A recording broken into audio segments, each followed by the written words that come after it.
What's up, guys? We're ColorMeKrazy, and we're here to answer all of your questions from Instagram and Twitter. Let's get into it.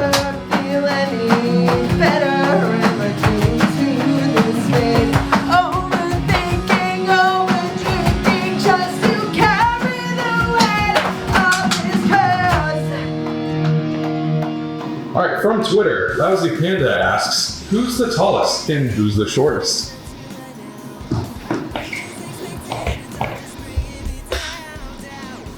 Do you have to? I felt right at the moment. We get it, I'm sure. We get it. Also from Twitter, at So Far So Fake asks, favorite band of all time and specific track from the album? I gotta go Mirror. I have to go Mirror. Favorite album's Felony. Favorite song, probably Felony. No, I thought you meant Tell Aiden Turn Me Into Casper. That's my favorite. Final answer. Man, that's really, really hard for me. Because, like, I have a hard time picking favorites just, like, in general. Just say the wrong answer like I did. But yeah. Tell Marty he regrets his answer. He's already changed his mind. Yeah, I don't know. I think, like, I'm just gonna go with something I've actually been listening to recently. So I really like the album Threads by the band Now Now. It's kind of like an obscure album, but I think that album has really, like, shaped the way that I want to write music, so I'm gonna pick that one. And my favorite band is A Day to Remember. My favorite album is Homesick, but my favorite song is actually not on that album. My favorite song is All I Want. Also from Twitter, at DIY Zacharias asks, what's each member's first concert?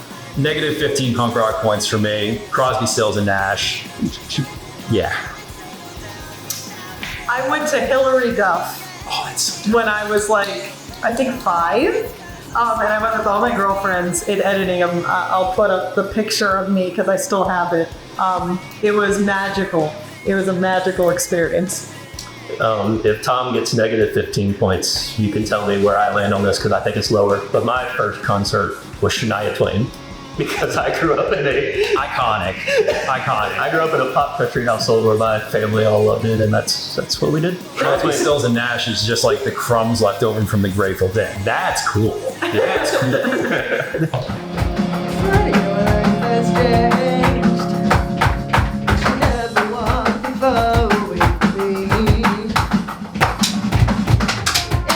Shifting gears to Instagram, Shanna N. Rogers.author asks, who would you love to play a show with if you had the chance? I know who I'd love to see you play with.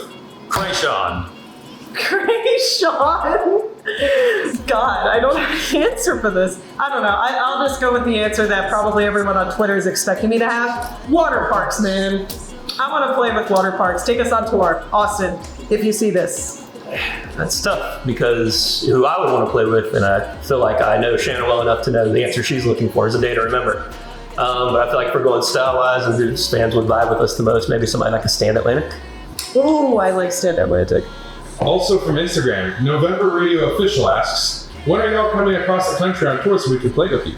How far from it? Are we talking west? Are we talking north, south?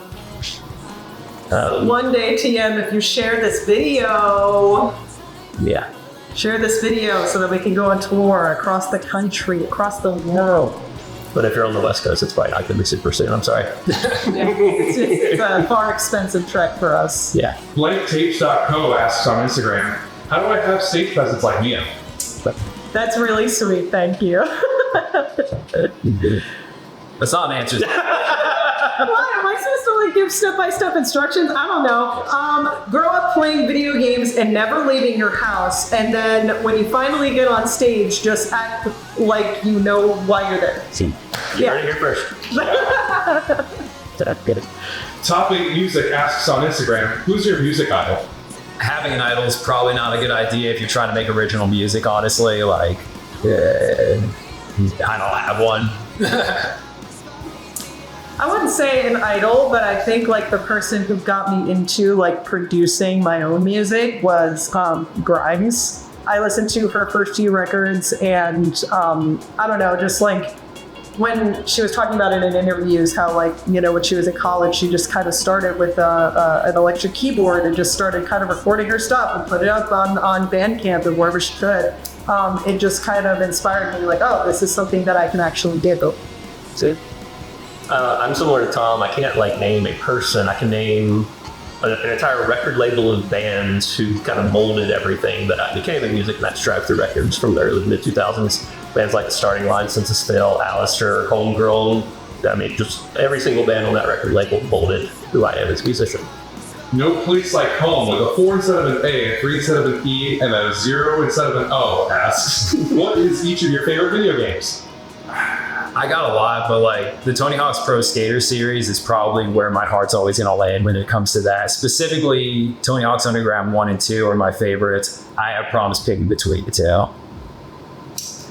When I was a kid, it was probably Legend of Zelda. Right now, it's probably Persona. I love Persona.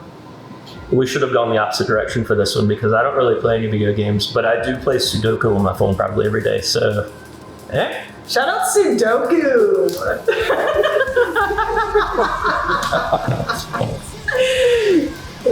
From Instagram, Myotis Official asks, is I See Stars an influence on your sound?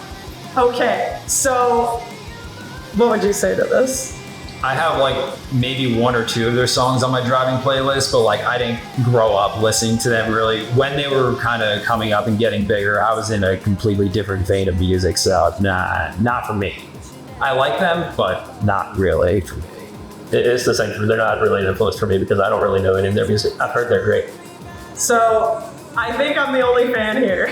But the thing is, I wouldn't say that they influenced our music necessarily, because even when we started this project, I wasn't really thinking about them because I hadn't listened to them for many years. But when we did start getting our live show together, they were the first one that I thought of to try and see how they were using like backing tracks and like making transitions, because that was something that we knew that we wanted to do. And that's kind of how I fashioned together some of our transition tracks for our live show.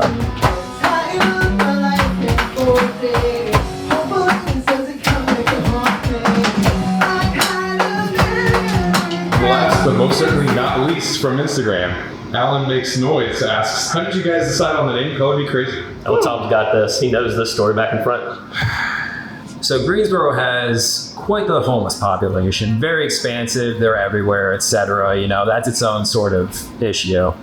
I wake up one day and across the street from my house is an HIV Foundation house.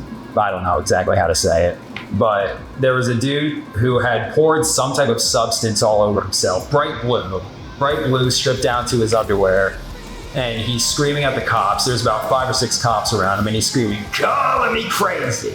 ColorMeKrazy!" It was like a part of a fence in his hand, not necessarily a weapon, but you don't necessarily want to stand next to him while he's holding it. But yeah, just screaming "ColorMeKrazy" over and over again. And I'm like, you know, I can't think of a better thing to name my band after than this moment right here. What is each member's favorite song from their discography? So I like all of our songs for different reasons. Every single song has a moment in it when I'm putting together the layout and the instrumentation, everything, where I go, oh, this is why this song needs to exist. And frankly, like, if I were to tell you my favorite right now, probably doesn't have lyrics yet. It's probably something that's still being worked out, being worked on, but it's what I'm most excited about. So if we're talking about stuff that's been released, Still Lose My Head. That was the first. That kind of set the precedent for what this band was going to do, how this band was going to work, and it worked out so well. Yeah, I mean, like Tom, I'm always looking for the next thing, but like, I'm really excited about where this band is going. But my favorite out of what we've already released is still Beat of My Heart. I will always be a Beat of My Heart defender, because I kind of poured like all my heart and soul at that time into that song as to like what I was feeling at that time. And yeah, I think my lyrics on that were some of my best on the EP. And for me, if we're talking stuff that's released, it's In My Arms. It's the most hard-hitting and emotional to me, which I'm a sad boy. Everybody knows that at this point. But that favorite song may change here shortly with the next song coming out. Do you guys have any hidden talents or secret party tricks you like to do? I'm pretty good when it comes to creating visual art. I've made most of the, well, not most of the album covers, but most of the album covers that weren't the color pours from our original singles. I've done all the art for that. Yeah, I was a big drawer growing up. Wow, that's That's really deep in comparison to where mine was. I was hoping you weren't going to go this direction because mine's going to sound super dumb. Yeah, I was gonna mention the fact that I'm double jointed. So mine, I'm sure you all have seen these before at like arcades or maybe like some dive bars or whatever. There's these punching bag games. You put $1 in and you push the button and the thing drops down and then you go and punch it. I'm like absurdly good at that for my size. I'm not a big dude by any means, but I always beat everyone around me whenever I play that game. That's my party trick. Nice. I played Counter-Strike for like almost 4,000 hours, and yeah, I'm pretty good at it, I guess. I never reached the highest rank in either the retail game. I never got Global Elite. And I never reached the highest rank on Face It either. I only got to level 9, never reached level 10. I just perpetually never made it. So I was never quite good enough, and that's why I'm here. And that's why I'm here. We're the it's alternative because to I couldn't Counter-Strike. be a Counter-Strike pro. Obviously. Happy birthday to Tom! He's 31! He's 31! What is each band member's go-to cookout order? I am so not picky when it comes to food, so it's really whatever moves me in that moment. I don't really have like a go-to order. I have a go-to order, and I usually get the junior tray with the small burger, and then I add lettuce, tomato, mayo, and mustard, ketchup, all the like usual stuff, and then I get onion rings and the Cajun fries. Kind of similar to me is big double burger tray, onion rings, fries, and I don't really drink sodas or tea or anything. So if I'm with somebody that wants a milkshake, they get that. Otherwise, I just get the boring old bottle of water. I'm a cheerwine fangirl. Don't get it twisted. If you could be any kind of tree, what tree would you be and why? Wow. What the hell? Yes, it is. So I would be a banana tree because they got big old leaves and they get real tall, and that's yeah. Anyways, I would be the elm tree because it is the most stately of trees, and I feel like I identify with that. I would choose the dogwood tree, aka a sakura tree, because that's where I used to hang out with my husband. The dogwood is actually the state flower of North Carolina. I don't know if y'all knew that since y'all are not from North Carolina. Oh, really? Where are you guys always filming your content? Where is this place? We're at Drew's house. It's the This is. yeah, we're at the penthouse, you know. Don't look out that window and see that you can see the ground. It's a penthouse. Yeah, we actually live here. We moved in. It's true. They're really cramping my space. I'm paying rent. Can't make it. What is each of your earliest memories of music? That'd be rolling around in my parents' 91 Dodge Caravan listening to, weird enough, they were really into like Soul Coughing, Cake, a bunch of other weird like alternative college radio bands from the 90s. So one of my earliest memories is listening to the Comfort Eagle album by Cake. This is pretty obscure, but like I said earlier, my family was super into the pop country of the 90s. So I remember one song where it might have been the title, but it was at least the most repeated thing in the chorus was "I'm shameless," but I couldn't hear the word properly, so I thought it said "I'm shaving," and I used to belt that in the car with my family, and they thought it was hilarious, and it took a while to tell me. So I'm shaving. I think there was a Mark Anthony song that I used to sing along to the radio in the car, and it was a very similar situation to yours, where like I really thought I knew the lyrics and I just didn't. Also, Christina Aguilera, Genie in a Bottle, used to sing that too. I was probably like 3. I would just go, Genie in a bottle, Genie in a bottle. That's a very age-appropriate song for a 3-year-old. It was on the radio. It was on the radio. Do you guys have any projects coming up that we should know about? We're about to release a new single. We've probably already announced it by this point. It's called Bittersweet, and it's going to be dropping on October 14th. And yeah, this song is really special because it's the first song that started with one of Drew's ideas. So shout out Drew. It's really awesome being in a band with 3 songwriters because we all have very different but complementary ideas. And I feel like whenever we put something together, it's super exciting for all 3 of us. I'm Tom. I'm Mia, And I'm Drew. and we've been Color Me Crazy. Thanks for asking us your questions. Why are you laughing? Because you think you're done. That's why I was starting to laugh over. He's rubbing off on me. We need to get out of this band immediately. And that's how the video ends.